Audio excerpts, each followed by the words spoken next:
எங்கே கருத்தனை அணைமுகத்தனை இந்தின் இளம் பிறை போலுமையிற்றனை தந்தே மகந்தனை ஞானக் கொழுந்தினை புந்தியில் வைத்தடி போற்றுகின்றேனே.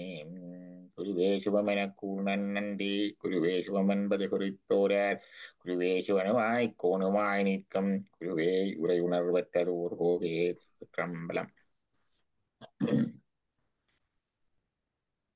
செவ்வாய்க்கிழமை செவ்வாய்க்கிழமையில நாங்கள் பொதுவாக எங்களோட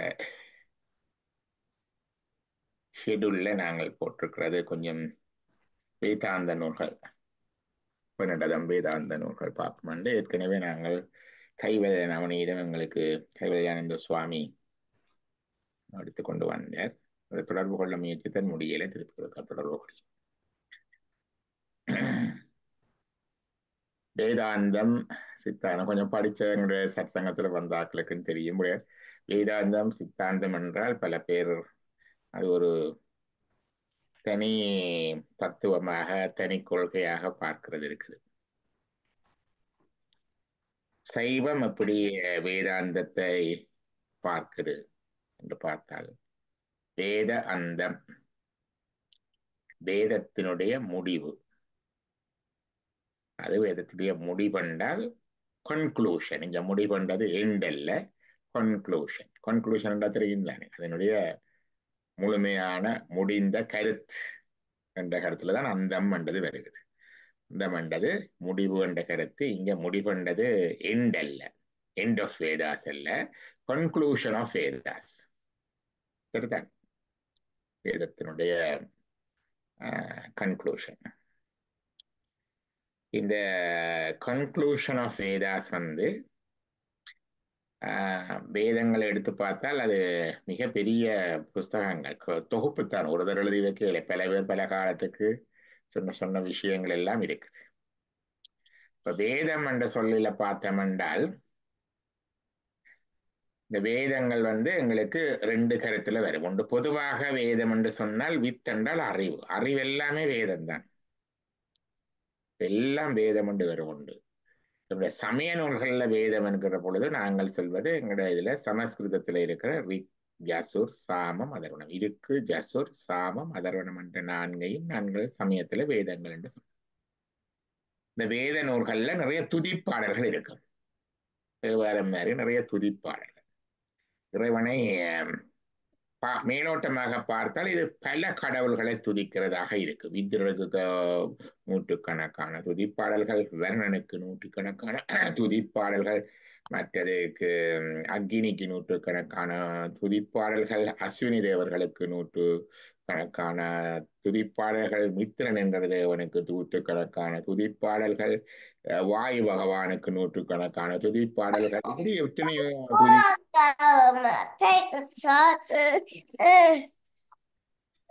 அப்ப இந்த துதிப்பாடல்களை பார்க்கின்ற போது மேலோட்டமா பார்த்தா இது எப்படியோ கடவுள்களை வச்சு துதிக்கிற மாதிரி இருக்கும். அதான் பல பேர் சொல்லுவார்கள், வேதம் ஒரு தெய்வத்தை சொல்லவில்லை, பல தெய்வங்களை சொல்லுகின்றது என்று. ஆனா காலத்துல பார்த்தால் எங்களுடைய மீட் பண்ணி விடணும்.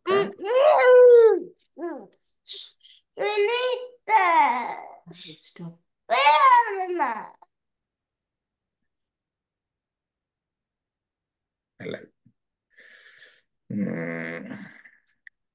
அப்ப மேலோட்டமா பார்க்கிறவ சொல்லுவினா, வேதம் பல கடவுள் கொள்கைகளுடையது என்று ஒரு கருத்து சொல்லுவார். பொலித்தீசம் என்ற ஆங்கிலத்துல. இன்னொன்று சொல்லுவார்கள், ஆதிகால மனிதன் இயற்கையை பார்த்து பயந்தான், இயற்கையை வழிபட்டான். ஆனபடினால வேதத்துல பார்த்தா மின்னலுக்கு கும்பிடுறாங்க, நெருப்பை கும்பிடுறாங்க, காத்த கும்பிடுறாங்க, இப்படி கண்டது எல்லாத்தையும் கும்பிடுறாங்களோ. அதனால இயற்கையை பார்த்து மனிதன் பயந்த நாட்கள்ல இருந்தது என்று சொல்லி ஒரு சில பேர் சொல்லுவினர். ஆனா சைவம் எப்படி சொல்லுதுன்னு கேட்டால், வேதங்கள் சொல்லுகின்ற எல்லா கடவுள்களும், all the names of the gods and deities mentioned in Vedas, எல்லாம் ஒரு கடவுளுடைய பல பெயர்கள்.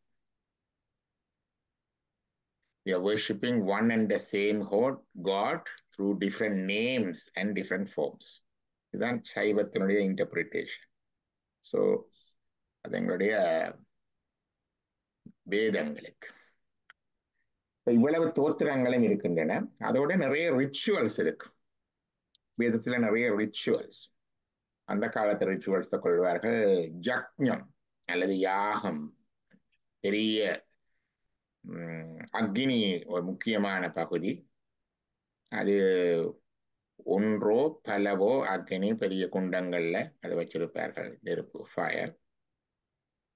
இந்த துதிப்பாடல்கள் ஓதி recite these recitals of the various gods, பல பொருட்களை ஆஃபர் பண்ணுவார்கள் அக்னிக்குள்ள. Agni is considered as a courier service or carrier. நாங்கள் அவர்களா சூரியன் நினைச்சு அல்லது விஷ்ணு நினைச்சு ஒன்று அக்னியில போட்டால் அந்த அக்னி வந்து அதை கொண்டு போகும் என்பது நம்பிக்கை. நிறைய ரிச்சுவல்ஸ் இருக்குது. ஜக்ஞாஸ் நாங்க பார்த்திருப்போம், கேள்விப்பட்டிருப்போம். அஸ்வமேத ஜக்ஞம் கிங் தசரத செய்தவர் என்ன இருக்கு. அதே மாதிரி புத்திர காமேஷ்டி ஜக்ஞம் யாகம், புத்திர பெற வேண்டி செய்கிற யாகம். இப்படி பல யாகங்கள் இருக்குது. அப்ப ரிச்சுவல்ஸ் இருக்கும். அதாவது கிரியைகள், யாகங்களுக்குரிய கிரியைகள், அதுக்குரிய பிரமாணங்கள். மற்றது அடுத்ததாக தோத்திர பாடல்கள். So it's huge was. இப்போ வேத அந்தம் என்றது த கன்க்ளூஷன் ஆஃப் வேதாஸ். வேதத்தினுடைய நோக்கம் அல்லது கன்க்ளூஷன் ஆஃப் வேதாஸ் வந்து தனியே துதிப்பது மட்டுமல்ல, முடிவை கொண்ட துதிக்கிறது தொடக்கம். இந்த லிப்பால வாயால துதிக்கிறது சொல்றது தொடக்கம். What we are doing is part of the புதிதான் என்ன. Then you have to do something. அதான் யாக்ஞம். ஆனா வெறுமனே வாயால துதிக்கிறது, ஜஸ்ட் ரீடிங் அண்ட் ரிசைட்டிங் உண்டு. அண்ட் ரிமெம்பரிங், மெமரைசிங், அதெல்லாம் அதுக்கு வரும். பிறகு டூயிங் ஜக்ஞாஸ், யாகங்களை செய்கிறது, எங்களால் ப்ராக்டிஸ், ஸ்பிரிச்சுவல் ப்ராக்டிஸ். ஒன்று ஸ்பிரிச்சுவல் லேர்னிங் அண்ட் ரிசைட்டல்ஸ், ரெண்டாவது ஸ்பிரிச்சுவல் ப்ராக்டிஸ். ரெண்டும் வந்தாலும் the conclusion is not that. முடிவு அது அல்ல. முடிவு வந்து ஞானம், the wisdom. The conclusion of Veda is wisdom. The way to the wisdom is recitals and practice. படித்தல் என்பதும் வாசித்தல், வேதங்களை படிக்கிறது வாசிக்கிறது எல்லாம் வந்து அது வந்து எங்களோட லேர்னிங். லேர்னிங் ஒரு ப்ராசஸ். ஸ்பிரிச்சுவாலிட்டியில், ஆன்மீகத்தில் லேர்னிங்ன்றது ஒரு ப்ராசஸ். அடுத்ததாக practice. We have to practise. Recipe book இருக்குது. எவ்வளவு ரெசிபி புக்கை படித்தாலும் பிரயோசனம் இல்லை. We have to do some cooking, practise that. எல்லாத்தையும் ப்ராக்டிஸ் பண்ணல. அது whatever we like, whatever we want, we need to practise. Practice பண்ணினாத்தான் அந்த மீல்ஸ் ப்ரிப்பேர்ட் ஆகும், சாப்பாடு. தட் இஸ் ஞானம். இந்த ஞானத்தையும் ரெண்டா சொல்லுவார்கள். சைவம் சொல்லும் உண்டு அப்பர ஞானம், பரஞானம். அப்பர ஞானம் என்றது wisdom by intelligent understanding and knowledge. அது உண்டு. wisdom in experience and enjoying the wisdom and experiencing the wisdom வந்து பரஞானம். நீங்க ரெசிபி வைத்து குக் பண்ணியாச்சு, லட்டு அல்லது கேக் செய்துட்டீங்க. செய்துட்டால் அந்த ட்ரேல வந்துச்சுன்னு சொன்னால் that is அபரஞானம். You have done it, completed.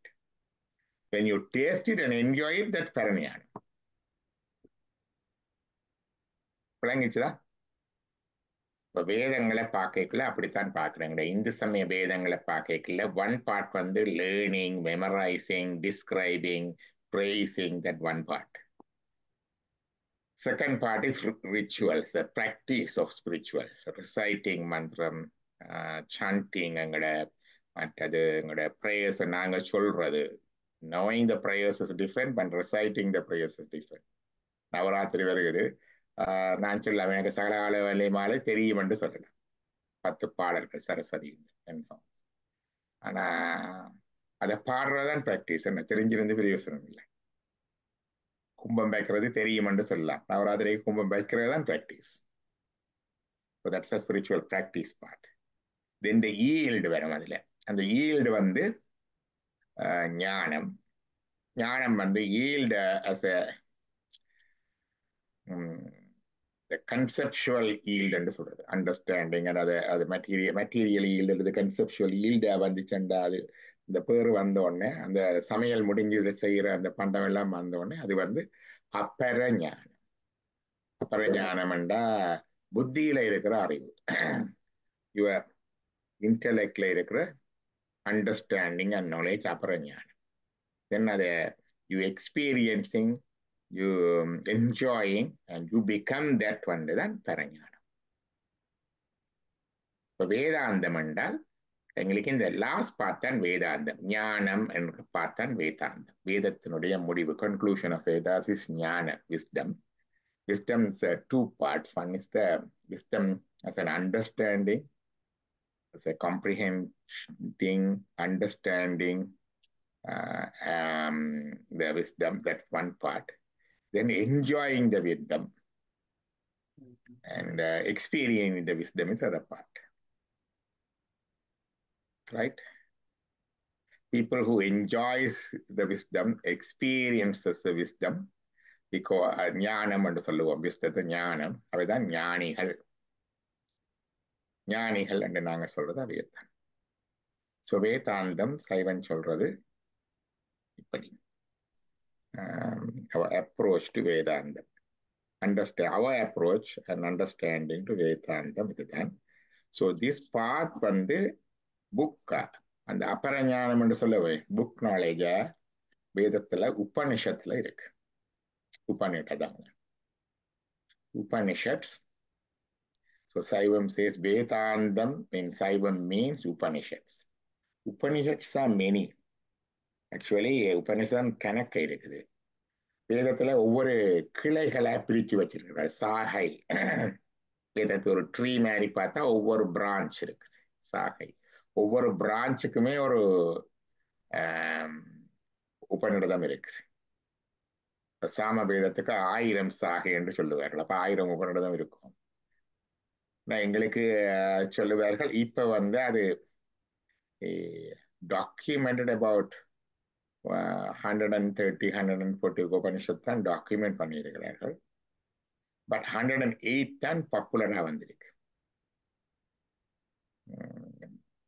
என்னட்டையே 108 இருக்குது.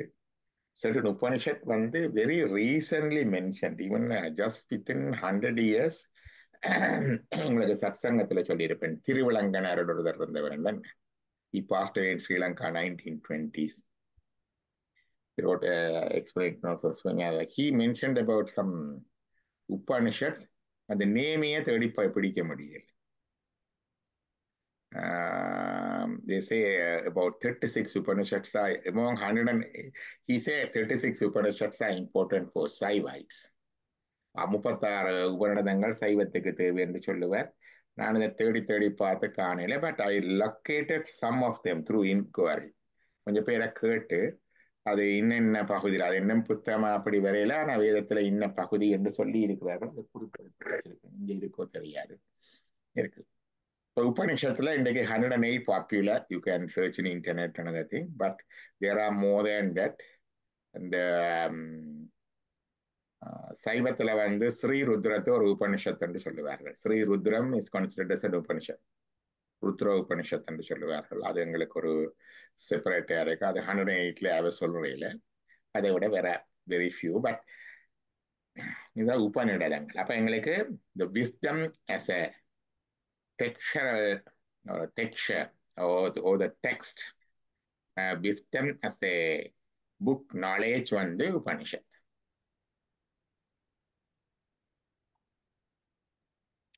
அந்த உபனிஷத்து எசன்ஸ் தான் சைவம். சைவம் இஸ் த எசன்ஸ் ஆஃப் வேதாந்தம் என்று சொல்லுவார்கள். வேதாந்த தெளிவாம் சைவ சித்தாந்தம். very subtle, very but a very subtle understanding and very subtle assimilation of அந்த உபனிஷத் அதைத்தான் சொல்றது நாங்கள் சைவ சித்தாந்தம். But today இன்றைக்கு வேதாந்த மண்டலத்துல we talked about Vedas, just a brief introduction of Veda. Hindu Vedas classified as 4. எங்களுக்கு இந்த சமயத்துல இருக்கு ஜசுர் சாமம் அதர்வனம் 4 இருக்குது. Each Vedas has many branches, Sahai. Each branch has a conclusion book called Upanishadam. Upanishad. But available Upanishads வந்து எங்களுக்கு popular 108. But there are more. Many we don't know, and even the Upanishads important for சைவக்காரருக்கு இருக்கிற சில உபனிஷத்துக்கள் இப்ப சொன்னதுகள் சிலது காணியில ருத்ரம் உண்டு எங்களுக்கு தெரியும். மற்றது உண்டு எனக்கு என்னுடைய அன்பர் ஒருத்தர் தேடி பிடிச்சு டாக்குமெண்ட் பண்ணி தந்தவர் இந்தியாவில் இதுதான் உண்டு. அது என்ன செப்பரேட் புக்கா வரையில, but it is in the section. இந்த வேர்ஸ்ல இருந்து இந்த வேர்ஸ் வரைக்கும் உண்டு. மற்ற மென்ஷன் பண்ண கொஞ்சத்தை காணியில. பட் இதுதான் எங்களோட அப்பர ஞானம். இது இந்த எசன்ஸ் தான் சைவ சித்தாந்தம். இதை பற்றி தான் நாங்கள் படிப்போம். நாங்கள் பொதுவா வேதாந்தத்துக்கு தமிழ் புத்தகங்கள் மிக குறைவு. தமிழ்ல வேதாந்த நூல்கள் மிக குறைவு. இங்கிலீஷ்ல இருக்கு, சான்ஸ்கிரிட்ல இருக்கு, அது உண்டு. தமிழ்ல இருக்கிற நூல்கள்ல டிரான்ஸ்லேட்டட் டெக்ஸ்ட் இருக்குது. ராமாயணம் வந்து தமிழுக்கு டிரான்ஸ்லேட் பண்ணப்பட்டு கம்பர் வந்த மாதிரி வெரி லேட்டட் டேஸ்ல சம் ஆஃப் த புக்ஸ் வந்து யாரு சங்கரர் செய்த விவேக சூடாமணி கொண்டு புத்தகம் உண்டு, அது டிரான்ஸ்லேட் பண்ணப்பட்டிருக்கு. பகவத்கீதை டிரான்ஸ்லேட் பண்ணப்பட்டிருக்கு. உபநிஷதங்கள், சில உபநிஷதங்கள் பாட்டாக டிரான்ஸ்லேட் பண்ணப்பட்டிருக்குது. கிளாஸ் நடக்குதும்மா, கிளாஸ் நடக்குது. அப்ப உபனிஷத்ஸ் வந்து சில உபனிஷதங்கள் அப்படி வந்திருக்கு. பொதுவாக எங்களுக்கு ஒரிஜினல் தமிழ் டெக்ஸ்ட்ன்றது வேதாந்தத்துல குறைவு. அதுல ஒன்று தான் நாங்கள் படிச்ச கைவல்ய Navaneetham. That's the only book in Tamil, original book in Tamil. That's வேதாந்தத்தை தமிழ்ல சொல்ற புத்தகம் கைவல்ய நவநீதம். அதைத்தான் எங்களுக்கு கைவல்யானந்த சுவாமி கொஞ்ச நாள் எங்களுக்கு சொல்லி தந்து வந்தவர். அது தமிழ்ல இருக்கிற புத்தகம். கைவல்ய நவநீதத்துக்கும் இங்கிலீஷ் டிரான்ஸ்லேஷன் எல்லாம் இல்லை, நாட் வெரி பாப்புலர். எங்களோட சத்சங்கத்திலேயே தெரியும், ஒரு 7-8 வருஷத்துக்கு முன்னே நாங்கள் கைவல்ய நவநீதம் தேடிக்க இன்டர்நெட்ல காணவே கிடைக்காது. கைவல்ய Navaneetham I got a one photocopy book from Sri Lanka, Kilinochchi Mahadeva ஆசிரமத்துல தந்தார். அதுக்கு பிற்பாடு பிறகு இப்ப எல்லாம் நிறைய வருது கைவல்ய நவநீதம் எல்லாம் தமிழ்ல இருக்கிற வேதாந்த புக். அது எங்களுக்கு அடுத்ததா வந்ததுன்னு கேட்டா ஈஸியா இங்கிலீஷ் அண்ட் தமிழ்லையும் வெப்சைட்லையும் கிடைக்கக்கூடிய இருக்கிறது. தமிழ்ல இருக்கிற புக்ஸ் வந்து ரமணருடைய புத்தகம்,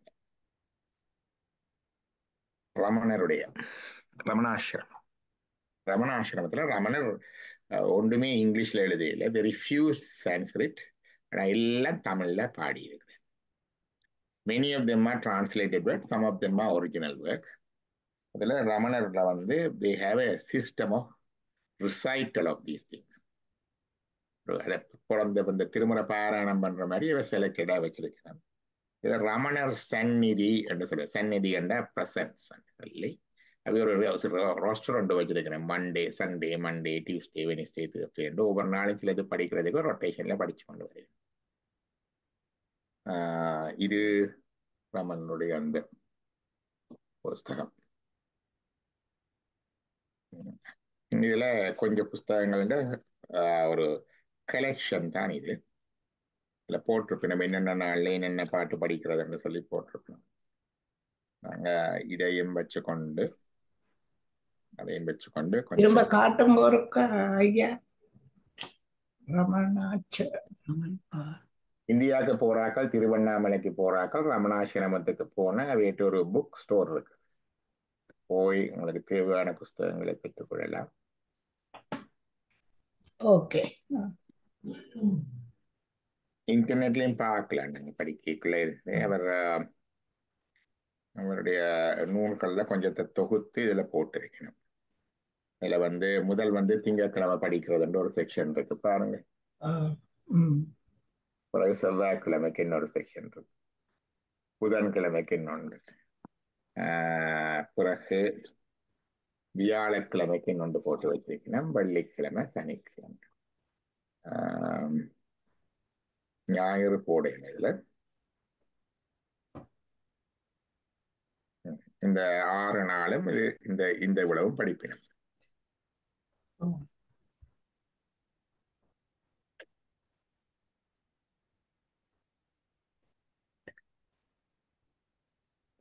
இதுல இன்ட்ரெஸ்டிங் என்னன்னு கேட்டால், இதுல படிக்கிற 2 ஆகமம், அதை டிரான்ஸ்லேட் பண்ணிருக்கிறேன்.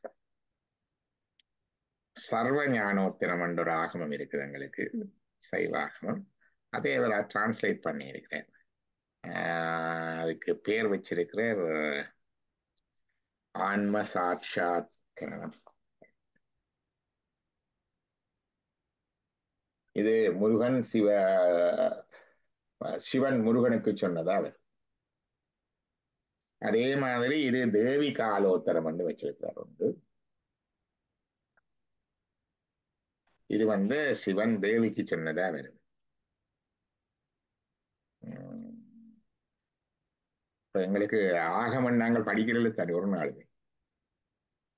never studied any ஆகமம் என்ன இந்த ஆகமம். ஆகவே இது பார்க்கல அதுக்கும் கொஞ்சம் பார்த்த மாதிரி இருக்குது உங்களுக்கு. சர்வ ஞானோத்திரம், தேவி காலோத்திரம் 2 ஆகமம் பார்த்திருக்கிறார். மற்றதுகள் இது 2ம் டிரான்ஸ்லேஷன், சான்ஸ்கிரிட்ல இருந்ததை அவர் டிரான்ஸ்லேட் பண்ணி படிச்சிருக்கிறார்.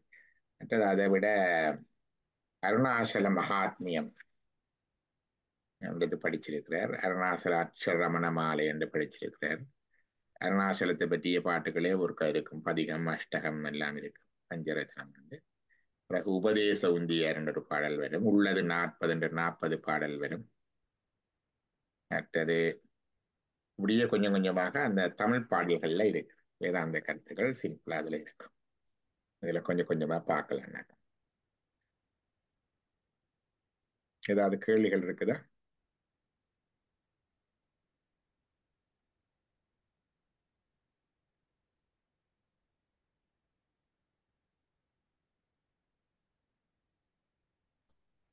பரஞானம் உலக ஞானம், இறைஞானம், அதுதானே பரஞானம்ன்றது.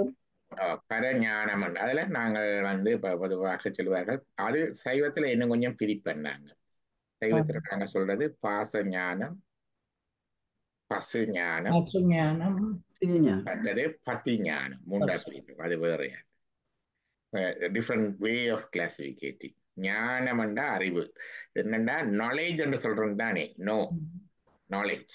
இது கிரீக் வேர்ட் GNOW, நோ என்றது. GNOW இருந்துதான் அந்த ஞானாவில இருந்தான் வந்த GNA என்ற ஞானம். ஞான் என்றால் அறிதல், அறிவு. அந்த இதுக்குள்ள விஸ்டம் என்றதுக்கு தான் வரும். அந்த அறிவு, அறிதல் என்றதுக்கு வருது. ஞான் என்றதுல இருந்து ஞானம், நோ, அதில இருந்து நாலேஜ் என்று வந்தது. ஆகவே சைவன் சொல்லும் இந்த உலக விஷயங்கள் எல்லாம் பாச ஞானம். பாசம் என்றது attachment, bonding. So anything about the world நாங்க படிக்கிறது, chemistry, physics and sociology, anthropology எல்லாமே உலக ஞானம் என்று சொல்லும். பாச ஞானம், அபவுட் தீஸ் பாண்டட் திங்ஸ் நாங்க படிக்கிறது. பசு ஞானம் என்றது ஸ்பிரிச்சுவல் நாலேஜ், இன்கோரிங் அபவுட் ஆத்மா, soul. Is there a soul? Is there a God? If there is soul, where is it? If there is God, where is it? If there is God, what is the nature? What is the attributes? என்றெல்லாம் அப்படியெல்லாம் பார்க்கறது. அது பாசஞானம். பத்தி ஞானம் என்றது experiencing. அதான் பத்தி ஞானம். இது சைவத்தின் classification. another way of classification இது எல்லாத்தையுமே ரெண்டா பிரிக்கிறது. 2, பரஞானம் அப்பரஞானம். பரஞானம் என்றது whatever the book knowledge or in your buddhi intellect. this easily என்ன கேட்டா அல்சைமர்ஸ் வந்தா பரஞானம் போயிடும். you know அல்சைமர்ஸ், டிமென்ஷியா, ஆக்களுக்கு அந்த மறதி நோய் வர்றது அரளை பேர், அது வந்தா இந்த பரஞானம் போயிடும் படிச்சது. Because it stored in the brain தானே, அதுதான் ப்ராசஸ் பண்றது. if when I get dementia I won't be able to lecture this.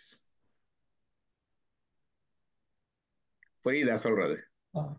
ஏன்னா அது intelligence stored in the buddhi. Buddhi is the brain is the base of the buddhi. When the base become defective, அது storage, recollection, processing the information and registering the information எல்லாம் பிழைச்சிடும். சரிதானே? But அந்த பரஞானம்ன்றது is the intelligence of the soul. It's not in the brain. புரியுதா? Intelligence of the soul. Intelligence of the soul matures through our education and experience. பட்டறிவு, படிப்பறிவு. பட்டறிகிறதுண்டா experience, படிக்கிறண்டா knowledge. படி ரெண்டுக்குள்ளாலையும் புத்தியில வாரதை விட அங்கால it seeps into the intelligence of the soul. That will be transferred to next birth. And that will be there. That won't go. அதான் dementia பீப்புளையும் பார்த்தா சில பேர் வேலை வைஸ் அண்ட் விஸ்டமா இருப்பினவன் என்ன இல்லையா? That wiseness, the wisdom and contentment and the peace, அதோட இருக்கிறது வந்து அது இன்டெலிஜென்ஸ் ஆஃப் த சோல்.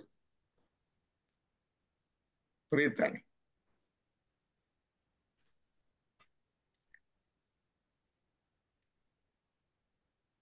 அப்ப இப்ப விளங்கிச்சு அவங்களுக்கு அபரஞானம் பரஞானம். அபரஞானம் இஸ் இன்டெலெக்சுவல், இஸ் இந்த புத்தி பிரெயின்ல எல்லாம் வந்து அண்டர்ஸ்டாண்டிங்கா எல்லாம் விளங்கி வடிவா அண்டர்ஸ்டாண்ட் பண்ணி தெளிவா பிரெயின் லெவல்ல இருக்கிறது வந்து பரஞானம். ஸ்பிரிட்டுக்கு போய் இன்டெலிஜென்ட் ஆஃப் த சோலாக இருக்கிறது வந்து அபரஞானம். சரிதானே? புத்தகத்தை படிச்சு வந்து அபரஞானம். புத்தக படிப்பும் அனுபவ படிப்பும் புத்தியோட இருக்கிறது வந்து அபரஞானம். இன்டெலெக்சுவல் அந்த சோல்ல போனா பரஞானம். இது வந்து புரிந்து கொள்றதுக்காக, just for our understanding.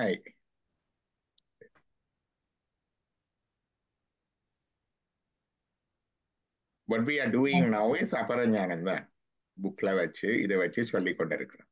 So it goes to our intellect and everything. But gradually, while doing that, through this and our practice and our life experience also, our life experience help us to come to the understanding and maturity of these things. இல்லையா? அப்ப அதெல்லாம் சேர்ந்து then it becomes the intelligence of the soul. So our intelligence of the soul matures in a step-by-step process. It's a step-by-step process. There's no reverse journey for the intelligence of the soul. இப்போ பிரெயின்ல போற அறிவு reverse வரும். இன்றைக்கு சொல்ற அளவுக்கு நான் 10 வருஷம் 20 வருஷத்தூர சொல்ல மாட்டேன், மெமரி போயிடும் reverse. But intelligence of the soul வந்து ரிவர்ஸ்ல போகாது, wholesale forward journey. That's the soul வந்து என்ன பிறப்பில் இது next birth maybe a tree or ant or animal, but the intelligence of the soul வந்து always forward journey.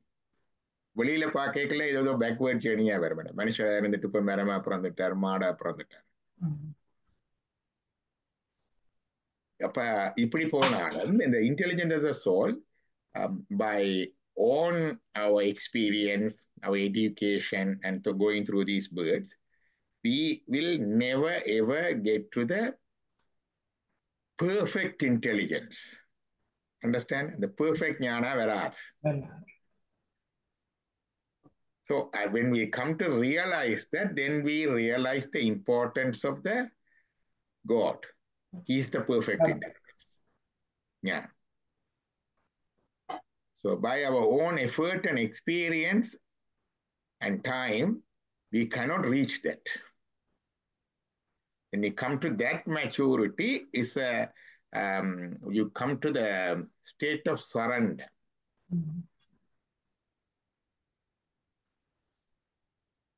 And that is the mature state. Then the God will impart the full wisdom. You become one with the God, and his wisdom become your wisdom. It's like I said, further chinna understanding. Just whatever we say as a knowledge it's a fractional knowledge, compartmentalized knowledge. The God is the perfect, full Puranam. So our fractional knowledge is not a separate knowledge from the Puranam. It's the part and parcel of Puranam than our fractional knowledge. When we become one with that Puranam, the complete, our knowledge is Puranam too. You become that, the Vedanta. That Duvamasi. Our love is not perfect. When we become one with the perfect love, that is God, our love becomes perfect love. Our knowledge is not perfect. It's a compartmentalized fractional knowledge. When we become one with the perfect knowledge, our knowledge becomes perfect knowledge. And our happiness is not perfect. It's a fractional happiness, moments of happiness. But God has only anandam, bliss. When we become one with that, our happiness becomes anandam. So we become that Devamasi. Our love, our knowledge, our bliss, everything become perfect. And no reverse journey. That's the ultimatum of Vedanta.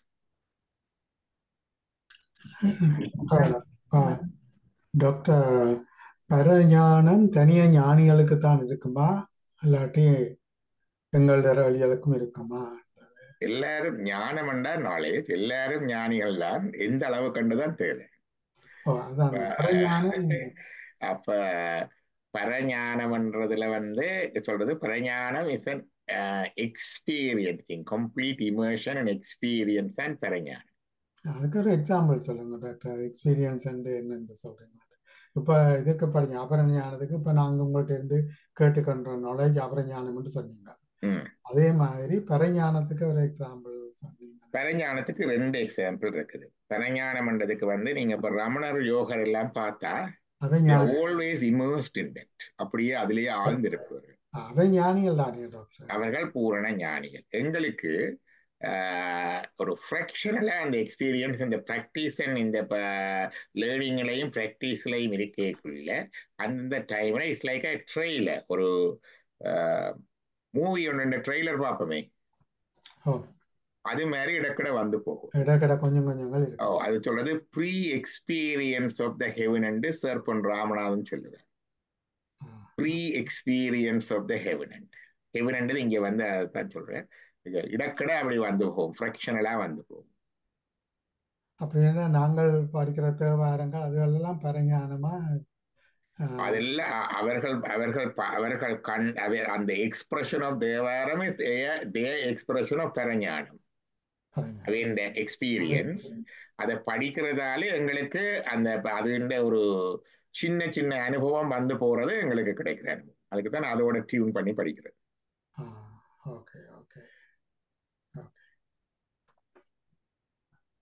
நன்றி doctor. நன்றி.